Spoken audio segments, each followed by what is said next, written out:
Bonjour à tous et bienvenue dans le tout premier devlog de Battle Perso. Battle Perso est un jeu que je veux développer depuis déjà bien longtemps. Un RPG dont les combats se déroulent en tour par tour, possédant des graphismes datant de 2 ans. Si vous ne le savez pas, Battle Perso est déjà disponible sur une version alpha très limitée sur GameJolt. Cette version comporte un mode de jeu que je veux absolument améliorer, le mode combat. Actuellement, le mode combat de Battle Perso étant 1 contre 1, alors que je voudrais aller jusqu'à 4 contre 4. Alors, à la sortie de la mise à jour 0.07 de l'alpha, je me suis directement mis à l'amélioration du mode combat. En revanche, après avoir programmé un ensemble de ça à quoi ça devrait ressembler, la manière dont j'avais commencé à coder les bases était incorrecte et allait me poser problème si je voulais ajouter de nouveaux éléments importants.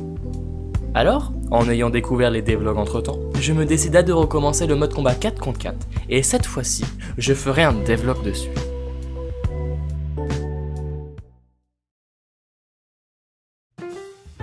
Il fallait donc que je recommence à programmer les bases, les personnages que vous choisissez et les ennemis rencontrés.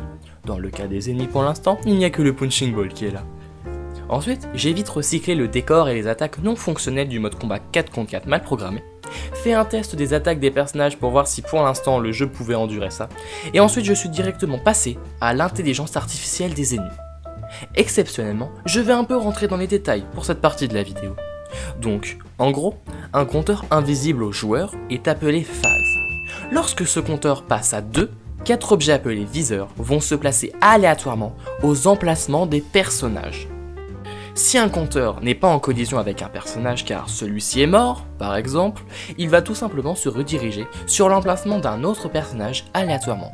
Une fois tous les viseurs en collision avec un personnage, les ennemis pourront attaquer. La suite logique serait de faire attaquer les ennemis dans l'ordre sur la cible indiquée, pas vrai? Exact. Mais j'ai extrêmement galéré à programmer ça.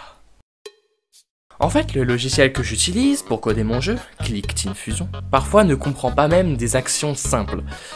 Mon problème à moi, c'est que je disais à mon jeu que lorsque le compteur est égal à un certain chiffre, un ennemi en question devait attaquer. Problème, seuls les 2 premiers ennemis attaquaient, et les autres ne faisaient rien. Je réutilisais les mêmes événements à chaque fois pour dire que l'ennemi devait attaquer, mais ça ne marchait pas. Donc j'ai essayé de contourner le problème, c'était chiant, mais finalement j'ai trouvé un moyen super instable, faut préciser, de les faire tous attaquer. Et vous savez c'est quoi le pire? C'est que quelques jours plus tard, j'ai fini par supprimer cette partie du code pour juste réutiliser celle du mode combat abandonné. Oui. Maintenant que les ennemis pouvaient attaquer, j'ai rajouté des points de vie à tout le monde. Un petit effet pour montrer le nombre de points de vie que l'on perd à chaque attaque. Et un screen check lorsque quelqu'un attaque. Un effet satisfaisant, indispensable dans n'importe quel jeu. Après de la programmation longue et chiante, les personnages pouvaient enfin attaquer les ennemis en ayant un panel d'attaques différentes. Mais, qui dit panel d'attaque dit effet amusant et surprenant. Donc je coda le premier effet, le bouclier, qui vous protège de la première attaque lancée contre vous durant ce tour. En un seul mot, un enfer. Encore aujourd'hui, je regarde les lignes d'événements, je me demande encore comment j'ai réussi à faire marcher ça. Dans le mode combat 1 contre 1, le bouclier m'avait pris 5 minutes, grand maximum, à programmer.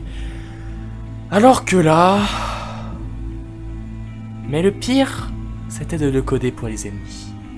J'ai mystérieusement perdu les enregistrements de cette partie, mais déjà que j'ai 3 heures de vidéo de moi essayant de coder le bouclier pour les personnages, je vais vous passer les détails. Bref, cet enfer achevé, j'ai programmé les 2 derniers effets du jeu pour l'instant. L'attaque et la défense qui augmentent. Ça a été aussi simple à coder que de vous l'expliquer maintenant.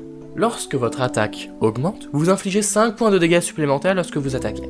Et la défense vous fait subir 5 points de dégâts en moins lorsque vous êtes attaqué. Et ceci durant 3 tours. Et voilà, c'est la fin du premier devlog. Pardon d'avoir été inactif pendant 1 mois sur YouTube, parce que j'avais la flemme de faire quoi que ce soit. Pour preuve, à l'heure où j'enregistre cette vidéo, ça fait 4 jours que j'ai les audios d'une vidéo sur un iceberg, que j'ai juste la flemme de monter. Ah, mais bref, j'ai peut-être retrouvé la motivation en faisant cette vidéo, qui sait.